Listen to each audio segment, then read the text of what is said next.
नमस्कार. आपल्या सगळ्यांचे महाराष्ट्र सोशल न्यूज चॅनलमध्ये हार्दिक स्वागत. चला वळूया तर एका नवीन बातमीकडे. आजची बातमी. फडणवीस सरकारने शेतमालासाठी राष्ट्रीय आंतरराष्ट्रीय बाजारपेठ खुली करणारे कृषी पणन सुधारणा विधेयक 2025 मंजूर केले आहे. युनिफाईड ट्रेडिंग लायसन्स व राष्ट्रीय महत्त्वाच्या बाजारामुळे शेतकऱ्यांना पारदर्शक व स्पर्धात्मक दर मिळणार असल्याचे पणन मंत्री जयकुमार रावल यांनी सांगितले. अध्यक्षमध्ये आपल्या माध्यमातून एक महत्त्वाचं ऐतिहासिक बिल आपण या महाराष्ट्रामध्ये आणतो. या बिलामध्ये 3 भाग आहेत. या बिलामध्ये आंतरराष्ट्रीय या बिलामध्ये MNI जी आहे, मार्केट ऑफ नॅशनल इम्पॉर्टन्स, राष्ट्रीय महत्त्वाची बाजार, हा एक त्याच्यामधला भाग आहे. दुसरा त्याच्या माध्यमातून अध्यक्ष महोदय हे सिंगल युनिफाईड लायसन हे आणण्यासंदर्भातलं एक विषय आहे. आणि तिसरा विषय तिथे देखरेख शुल्क, असं या 3 भाग या बिलमध्ये. अध्यक्ष महोदय, महाराष्ट्र आणि देश आपला कृषीप्रधान देश आहे. महाराष्ट्रामध्ये आणि आपल्या देशामध्ये कृषी पिकवण्याचं काम पिढी दर पिढी अनेक वर्षापासून करतो. पण अध्यक्ष महोदय, याच्या माध्यमातून आपल्याला विकणं हे फार महत्त्वाचं आहे आणि विक्रीला फार मोठी अडचण येत असते. पोस्ट हार्वेस्ट फार मोठी अडचण येत असते. अध्यक्ष महोदय, महाराष्ट्र प्रत्येक क्षेत्रामध्ये अग्रगण्य राहिलेला आहे आणि म्हणून महाराष्ट्राने राष्ट्रीय धोरण हे स्वीकारलं आहे.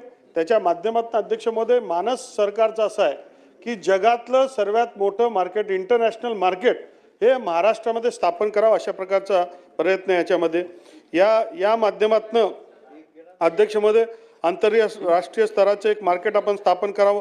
त्याच्या माध्यमातून जे राज्यामध्ये जे आपलं शेतामध्ये जो माल पिकतो तो सारा राज्यामध्ये, तो देशामध्ये आणि आंतरराष्ट्रीय स्तरामध्ये सातो समंदर पार आपलं फळ, भाजीपाला, फुले, धान्य, मासे असतील, पोल्ट्री असेल, हे सगळं जाऊ शकेल. अध्यक्ष महोदय, एक इंटिग्रेटेड प्लॅटफॉर्म आपण याच्या माध्यमातून तयार करणार. अध्यक्ष महोदय, त्याच्यामध्ये cleaning, grading, storing, primary processing, packaging, parking असेल, त्याच्यामध्ये त्याच्याजवळ हायवे, रेल्वे, एअरपोर्ट, सीपोर्ट असं असू शकेल. आणि अध्यक्ष महोदय, या धोरणामध्ये जे कृषी उत्पन्न बाजार समिती 80,000 टनच्या वर वर्षामध्ये जे काम करतात, त्याचबरोबर ज्यांचे 2 राज्यापेक्षा अधिक कार्य आहेत, असे सुद्धा मार्केटांचा याच्यामध्ये विचार करण्यात येईल. अध्यक्ष महोदय, हे जे इंटरनॅशनल एक जे दुसरा त्याच्यामधला भाग आहे, सिंगल युनिफाईड लायसन्स, एकीकृत एकल व्यापार लायसन्स आपण ज्याला म्हणतोय.